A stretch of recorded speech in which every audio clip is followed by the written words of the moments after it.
Good afternoon, everybody, and a very warm welcome to our session on where we are now with navigating personal data breaches. My name is Leonie. I'm a partner at Phil Fisher's Privacy, Security and Information Law team, and I'm presenting today with my colleagues Kate Partridge, a senior associate in that team, and Rob Fett, an associate in the same team. The focus of today's talk is going to be about risk. And we were conscious that we didn't really want to have a seminar, another seminar about the rules on, how you notify data breaches or in what circumstances you notify data breaches. But we wanted to talk a little bit about the learnings that we've garnered from dealing with various breaches over the past while, and also some of the things that we've learned from enforcement decisions. A few housekeeping matters. I'm going to hand over after the introduction to my colleague Kate, who will talk about risk and how to assess it, and then I'll hand over to my colleague Rob, who will talk a bit about some of the practical steps in preparing in advance of a breach. And so what we'll do is we'll hold for questions at the end, so feel free to put them in the chat box throughout the session and we'll come back to them at the end. So, as I said, today's session focuses very much on risk and how to assess risk. And what we'll look at in particular is the relatively recent EDPB guidance on the factors to be considered in assessing risk. And we'll look at a particular case study in that context. And risk is not just about risk to individuals, although of course that's the relevant assessment in determining whether you need to notify a regulator or the individuals themselves. But you also, of course, need to think about risk to your organization and how you might mitigate that risk, in particular, mitigate the risk of a significant fine. So there are some learnings from the various enforcement decisions in this space. And so we'll focus very much on some of the practical things that we've learned and some of the key takeaways in that context. Just by way of reminder to set the scene and provide some context to the discussion about risk, if we remind ourselves about what the rules are, what the GDPR says in terms of notifying a personal data breach, and the rule is that essentially that you must notify a personal data breach to the supervisory authority without undue delay or in any event within 72 hours from becoming aware of the breach, unless there is unlikely to be risk. The second aspect of that, and this of course applies to you as a controller and your obligations as a controller, the second aspect is that you must notify data subjects without undue delay from becoming aware of a breach if there's likely to be high risk to the rights and freedoms of those data subjects. Now there are some limited exemptions to that particular notification obligation, but as I said, we're going to focus very much on assessing risk. Now, if you conclude that there is unlikely to be risk, the question is, well, do you do nothing? Well, arguably, you should still be doing something insofar as you have an accountability obligation to make sure that you document your decision-making around not notifying a regulator in specific circumstances. So what we would say in that situation is that you should be logging the relevant data breach and you should be logging your decisions as to why you decided not to register. So in many ways, there's still a risk assessment, and you basically document your conclusion around that risk assessment and be in a position to present that to a regulator if it ever comes to light that there was a breach and they are querying your decision not to notify that breach. And indeed, we have had instances of that particular scenario, usually in the context of a complaint from an individual, where regulators have raised the issue about why a particular personal data breach was not notified to them. And then, as this slide shows, we talked about the need to notify supervisory authority in the event of a personal data breach, unless you can show there's unlikely to be risk. And as we said, also the need to notify data subjects if there's likely to be high risk. And I mentioned some exemptions in that particular context as well. Exemptions are if the data has been rendered unintelligible by steps taken prior to the data breach, or if steps taken after the breach essentially mitigate the high risk, it means that that high risk is unlikely to materialize, or if it would be impossible or involve disproportionate effort to communicate with the relevant data subjects. But in that particular scenario, there is then an obligation to publish a public notice indicating that a breach has occurred. So on that note, and given the focus on risk, I'll hand over to my colleague, Kate, who will take us through some of the challenges around undertaking a risk assessment. Great, thanks, Leonie. So as Leonie has said, I'm going to have a little bit more in-depth look now about how is it that we assess the risk. If we look at the key steps in an incident response process that I've set out here on this slide, and which Rob will talk about in a little bit more detail shortly, the risk assessment piece occurs fairly early on in the process. I mean, the fact that that assessment occurs early on isn't a big surprise. As Leonie's mentioned, controllers are mandated to report certain breaches to a regulator within the 72 hours of first becoming aware of the breach. So controllers are under time pressure to make this all-important risk assessment and essentially to make a judgment call as to whether or not to notify a regulator and also data subjects if the risk is sufficiently high. So how do we go about doing this, and where do we start? Leonie, if you could just move to the next slide, please. Thanks. So we've already talked about the notification obligations, and this is set out in the GDPR articles in 33 and 34.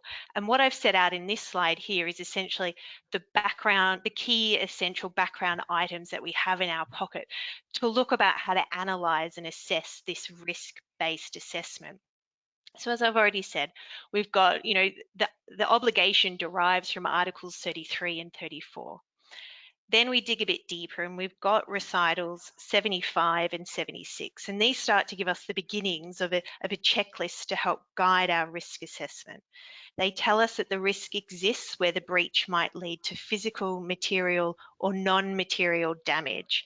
And then they go on to detail some of the scenarios, such as processing that can give rise to fraud, discrimination, financial loss, loss of control, or if there's special categories of data involved, breaches involving large volumes of data, vulnerable persons, or children. The recitals then go on to give us some more detail that generally when we're assessing this risk, consideration should be given to both the likelihood and the severity of the risks to the rights and freedoms of the data subjects. So this is when we start thinking about the nature, the scope, and the context and the purposes of the processing of the data breach. And they tell us that this assessment should be objective. So they're sort of our initial building blocks. Then we've got the Working Party 29 guidelines on personal data breach notification. So these guidelines sort of expand upon what's set out in the recitals. And importantly, I think what we can take from these is it sets out a number of clear factors to be taken into account when assessing risk.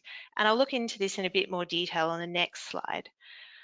What we also have is the EU Agency for Network and Information Security, a bit of a mouthful, but most commonly referred to as the ENISA guidance. And these guidelines are referred to in the Working Party 29 guidance. And what these do is they give a specific methodology to assess the severity of the breach. And then, as Leonie's also referred to, we've got these new EDPB guidelines that came out in January of this year. And I think it really goes to the, gives weight to how difficult it is to assess the risk, because what it is just a list of examples regarding data breach notifications to really give some flavour into how to assess this risk component. So the public consultation for that has closed. So we await the formal guidelines for those. Next slide, please, Leonie.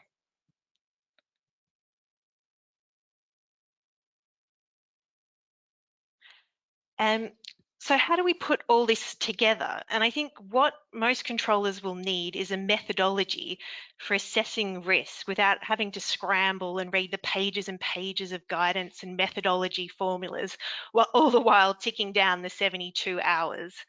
And so at Field Fisher, what we do, we use a risk assessment methodology, which builds upon these guidance documents in a way that's easy to follow. And this is something that we've been able to use and perfect throughout our experience over the last few years when dealing with data breaches. So what we've done is we've got a risk assessment template which combines the assessment of the severity factors, and so severity is something that's really considered in detail in the ENISA guidance, and then also the general factors which were considered in the Working Party 29 guidance. And so I've set out generally what these broad categories are of the items that we consider as soon as we're aware a breach has occurred. But I think the best way to bring this to life is by stepping through a bit of a case study. And next slide, please, Leonie. So what I have here is a case study of accidental transmission of data to a trusted third party.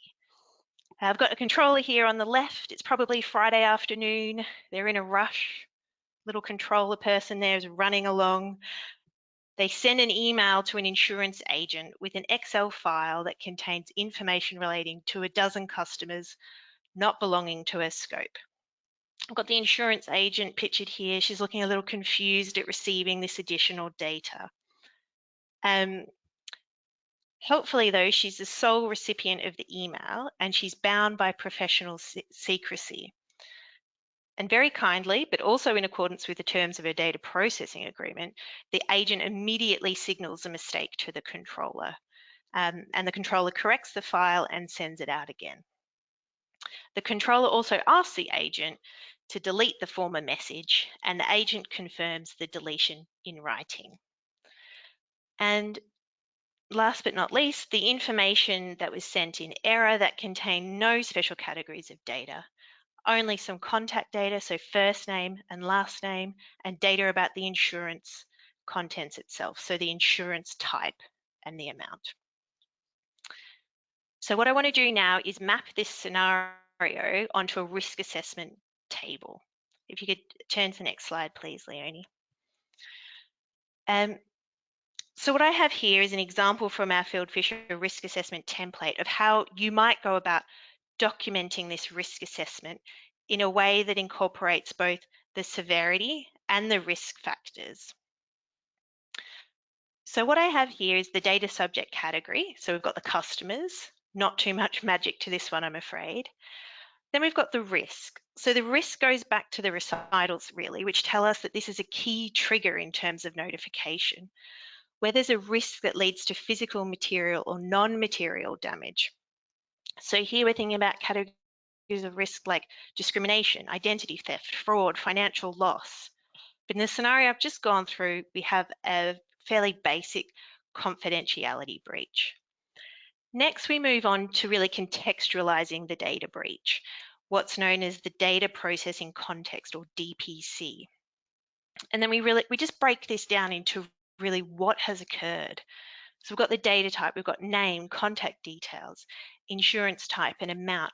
And using the ENISA guidelines, we can break that down further into data category types. So we've got simple data, a combination of simple data and some financial data.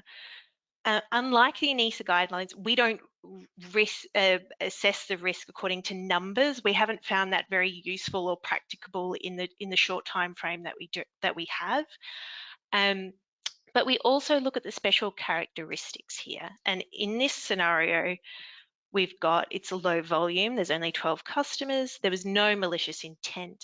The recipient's bound by obligations of professional secrecy, they're the sole recipient, they've instantly notified the control of the breach, and they've deleted the email as soon as they've got it. The next category, EI, or ease of identification.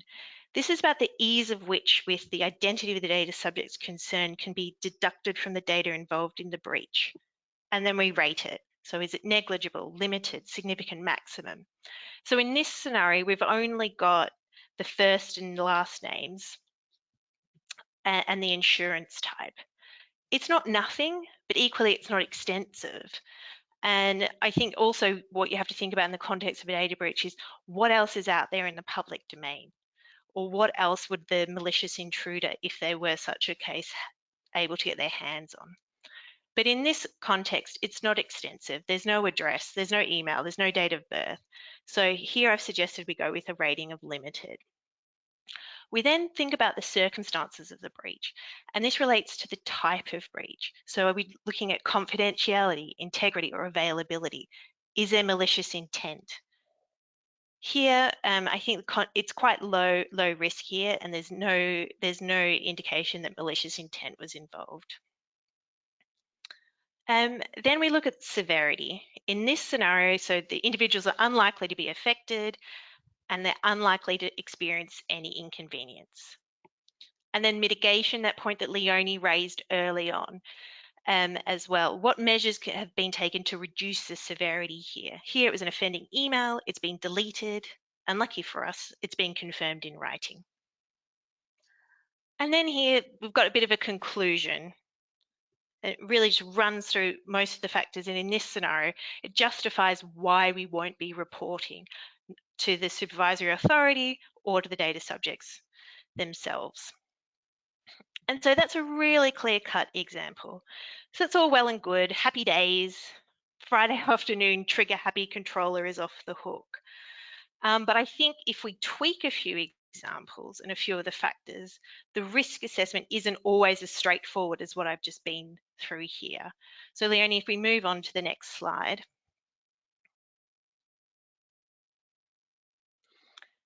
So what if the facts are slightly different? And that's when I think they always are. You never have a breach that mimics exactly what's in the EDPB guidance, like I've just given you there. So there's always an analysis of assessment, and there is a judgment call in a lot of it, despite the recitals saying these must be an objective assessment. There is a significant amount, in my view, of judgment on the risk component. So if the data set contains special categories of data in this scenario, I mean, the EDPB guidance and the recitals tell us it's nearly always high risk in that scenario, but there might be other mitigating circumstances. So if the data is synonymized for research purposes, and again, it's sent out to a trusted individual who informed the controller immediately, would we still be reporting in that scenario, even though the guidance tells us we should? I think the scenario changes again if it's not a trusted third party. And I think this becomes much more clear-cut in my view that a notification, at least to the regulatory authority, will need to take place. And then again, if it's a medical organization, this is sort of a special characteristic of the controller, which often does increase a risk factor depending on the nature and the context of the data and who the data was sent to. So just some initial food for thought there. And as many of us appreciate, these factors don't all necessarily remain static. So new information can come to light when we change one or more, which can easily change one or more of the ratings of the risk assessment. And this can really occur any time we're going through the incident response process. And on that note, I'll hand over to Rob, who will talk us through this process a bit more and what we've learnt about assessing the risk from the recent enforcement decisions. Thank you, Kate.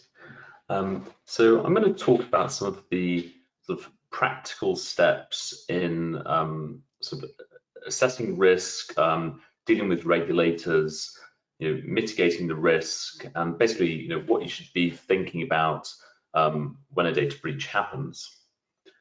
So the first step, I think, is to get out your plan, and hopefully you have a plan. We'll come on in a few slides to talk in a bit more detail about what might be in that plan, but get that plan out and follow it, I think, is the first sort of step. And obviously that's going to include contacting other people within your organization who are going to be able to help you, whether that's people in IT, in the legal team, in customer services, and so on. And really what we've seen in some previous breaches is that sometimes the people you've identified in your plan, who you want to be involved in dealing with a data breach might be on annual leave, they might be off sick. So it's really important to make sure that you've got everybody, and if they're not there, make sure somebody's covering their role. I think another really important factor is if you're going to be involving legal counsel is to get in touch with them early.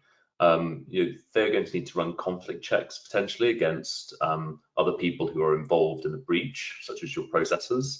So even if you're not quite sure whether you're going to involve legal counsel that much, at least get in touch, have them run the conflict checks, and then they can get involved as soon as you need them.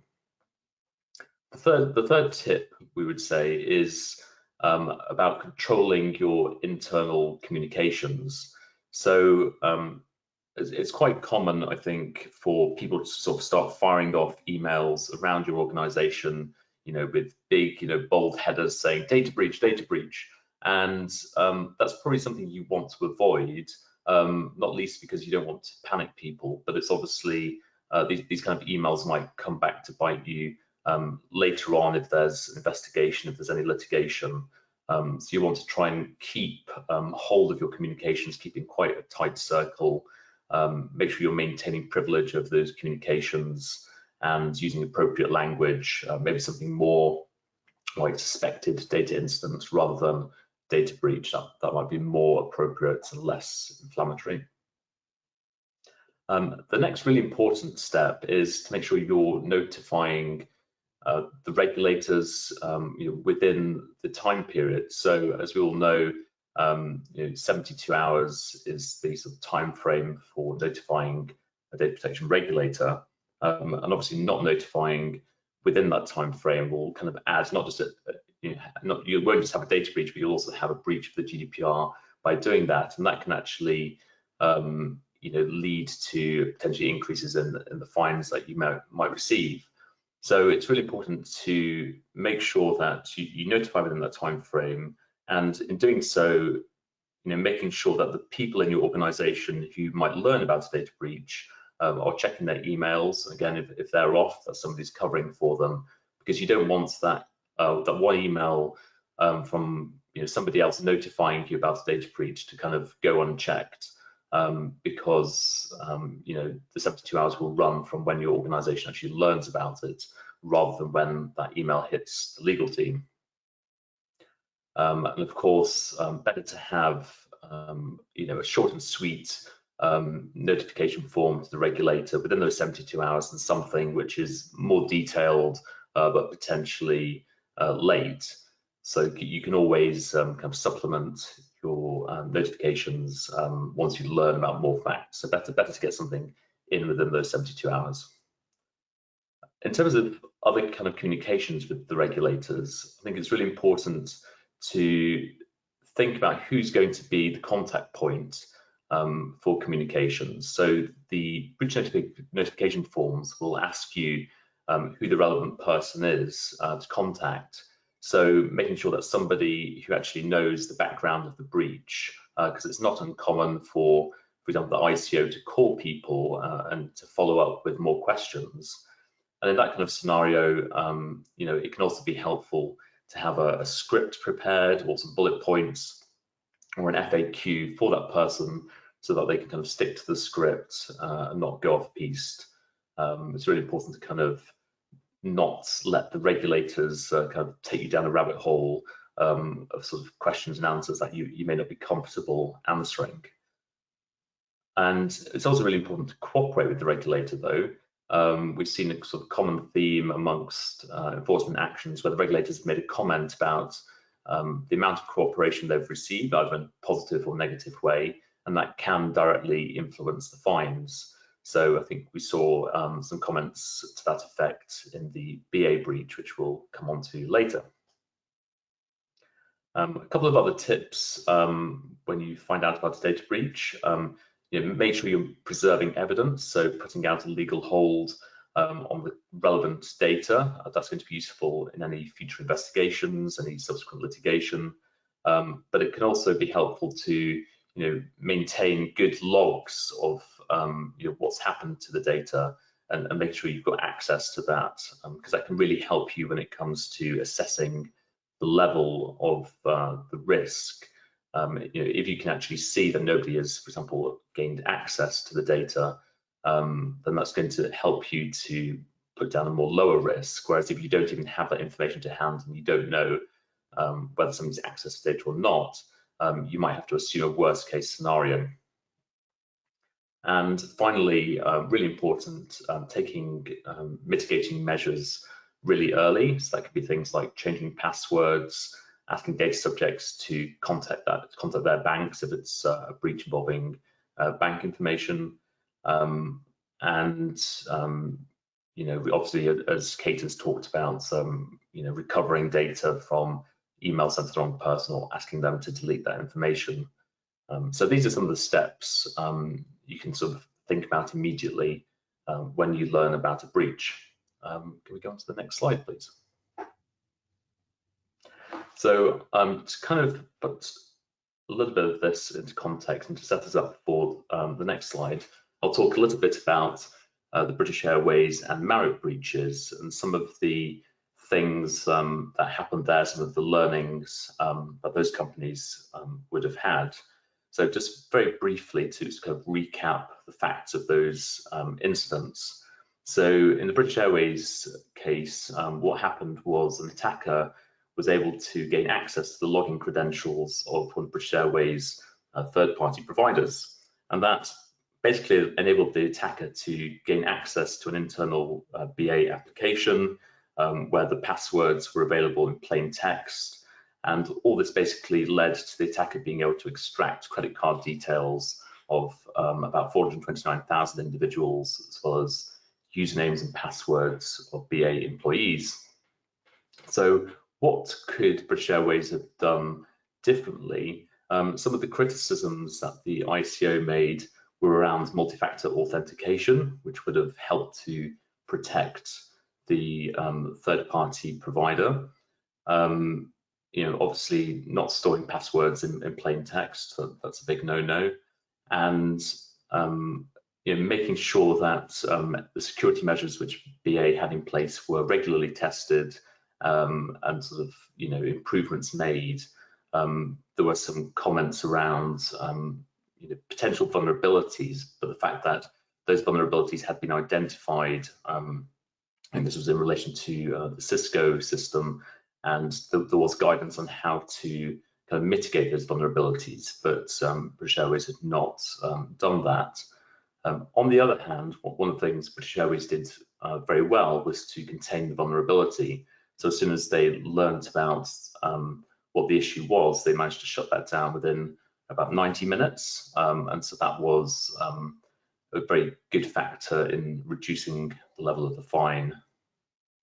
In Marriott, what happened was that an attacker managed to install some code on a device, and through that malware gained access to a privileged system, and then managed to basically get through to other parts of the network in order to gain access to login credentials and then exporting various information such as names and email addresses of customers, passport information, loyalty information, and so on. And this all happened prior to the acquisition. This basically happened when it was part of Starwood and before Marriott had acquired Starwood brand. So what could have been differently by Marriott? Well, I think the first step is probably they should have done a bit more due diligence on what they were buying. But apart from that, again, it goes to the technical and organizational measures. They should have been more monitoring of the databases where the data was held. They could have done more at the server level to reduce the vulnerabilities there. And they should have been thinking a little bit more about what data they were encrypting. So for example, passport numbers, perhaps they should not have been left unencrypted. And so I think the key message across both of these cases is really to be doing good due diligence on your suppliers or on companies that you're acquiring. And this really should not just be a paper exercise in terms of putting Article 28 terms in place with schedules of security measures, but actually I think a bit more detailed due diligence, actually making sure that suppliers are carrying out these commitments, potentially auditing those suppliers on a regular basis to ensure that that is happening, and also documenting, or first of all, carrying out assessments on security and documenting those and making sure that if any vulnerabilities are found whilst you're carrying out those assessments, that something is actually done about them, and that is documented as well. So just some sort of practical tips from these cases. Next slide, please. So as I've kind of alluded to, what you should be doing really is a bit of advanced planning in the event of a data breach. And I think there's really a lot you can do beforehand to kind of prepare yourself and make sure you're ready. So to look at the kind of things you can do internally first, well, one of them is making sure you've got good Article 30 records and DPIAs. The ICO, for example, will often ask for copies of Article 30 records in the event of a breach. So you don't want to be scrambling around trying to prepare those whilst you're also panicking about a breach. And of course, they can take some time to put together. So it's good to have those in good shape and keep them regularly updated, probably at least on an annual basis. The second one is training. And this is actually a very specific question on the ICO's data breach notification form, where it will ask about whether the staff member involved in a breach has had training within the last 2 years. So obviously, you want to be able to answer that in a positive light. And that's probably going to be training around, kind of understanding data breaches, what is personal data, that kind of general training. But we also need to think about training for other people within your organization. So, for example, it could be training for board members or public relations team around how they are going to respond in the event of a data breach, what they are going to be able to tell the outside world, or what they should not be talking about. It can also be kind of desktop exercises for your IT team, your legal team, actually running through a kind of mock data breach scenario to work out, whether everything would run smoothly. Do you have the right policies in place? Does everybody know what they need to do? And so training is really important. And I think that should kind of allow you to work out, things like, how are you going to comply with any duties of confidentiality? How are you going to maintain legal privilege? So that's quite an important thing. Next, I think really is your kind of wider internal team. So making sure you've identified the right people within your organization who are going to respond to breaches. So making sure you've got people lined up for communications, and that how you're going to communicate to data subjects, employees.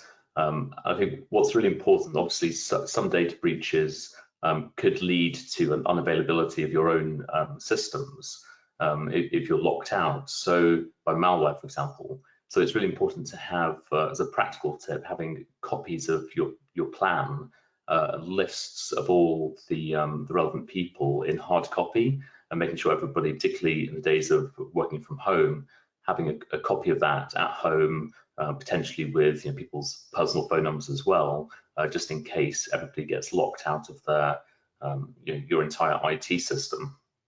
That there have been instances where a whole organization's IT systems have gone down, and it can be very difficult to communicate with each other.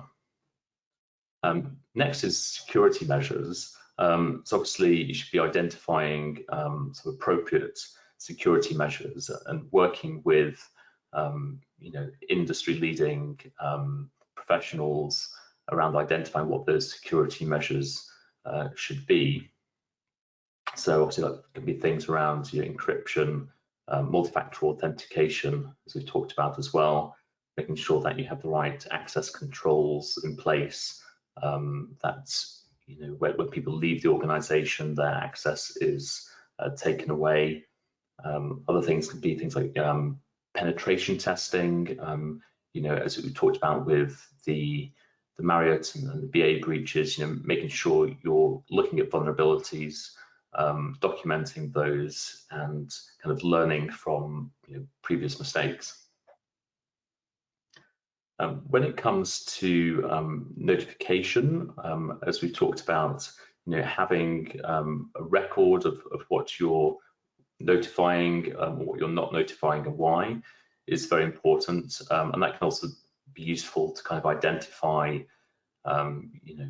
things that have happened in the past and kind of correcting those mistakes. But another kind of register that would be really helpful to have is, particularly if you're a processor, knowing what other parties you need to notify and when.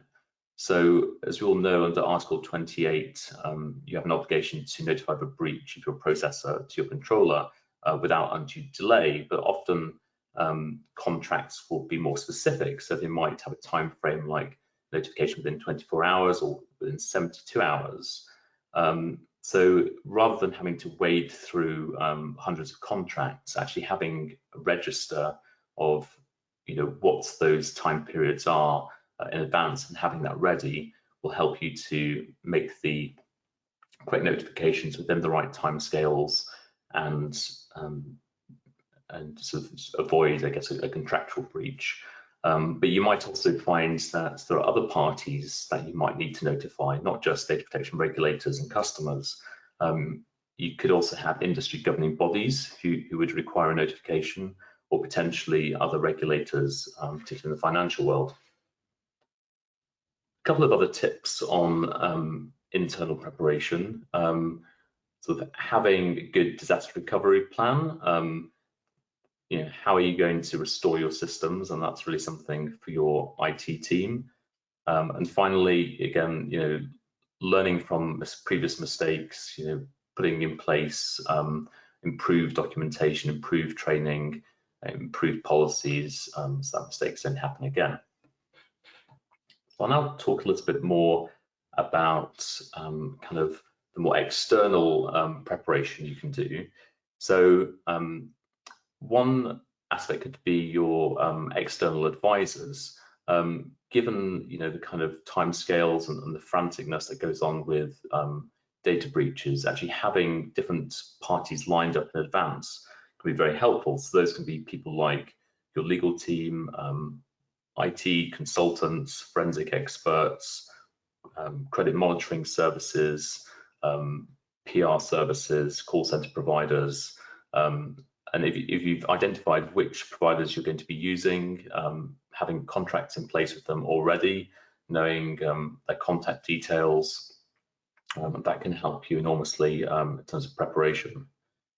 The second one would be external communications. So actually having a protocol in place, particularly for approving communications, who's going to be involved in that, so that you can kind of manage your external reputation and manage that process of notification, particularly when it comes to data subjects.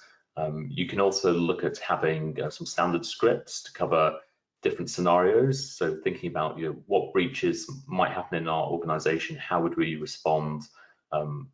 Would we communicate with people through social media or through email, and actually having perhaps some draft responses ready to go that you can kind of quickly adapt in the event of an incident. Thirdly is insurance. So it's always good to check what insurance you have in place. You might find that your kind of standard insurance doesn't cover cyber breaches, or it might not cover it to the extent you want.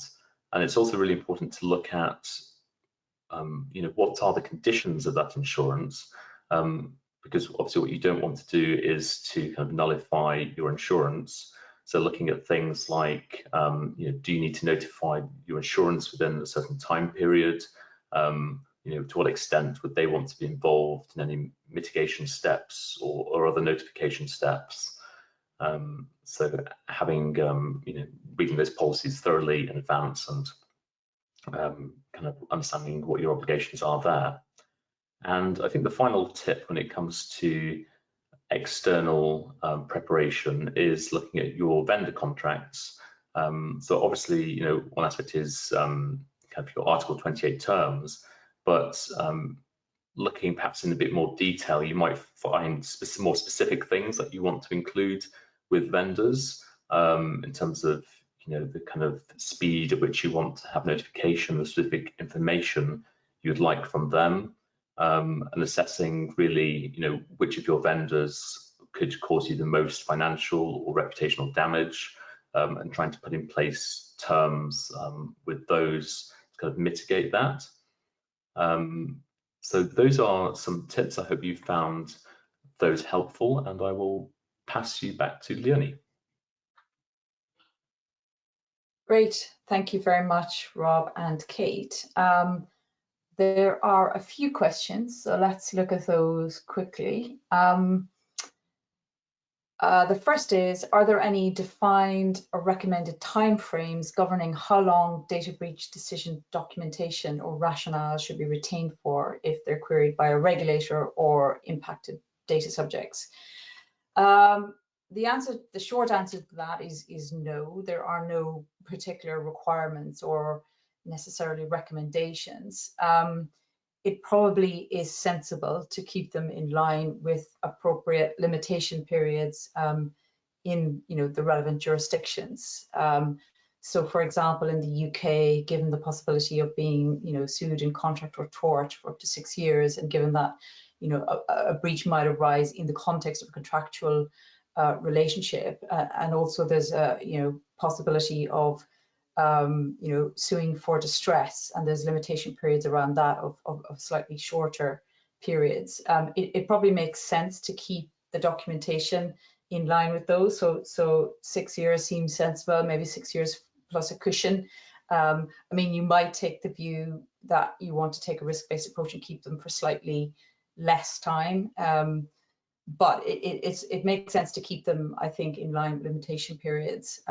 You may have other drivers also for why you might want to keep them, but I think as long as you have some sort of a sensible thought process around that, then there's no particular requirements. Then there's a question around the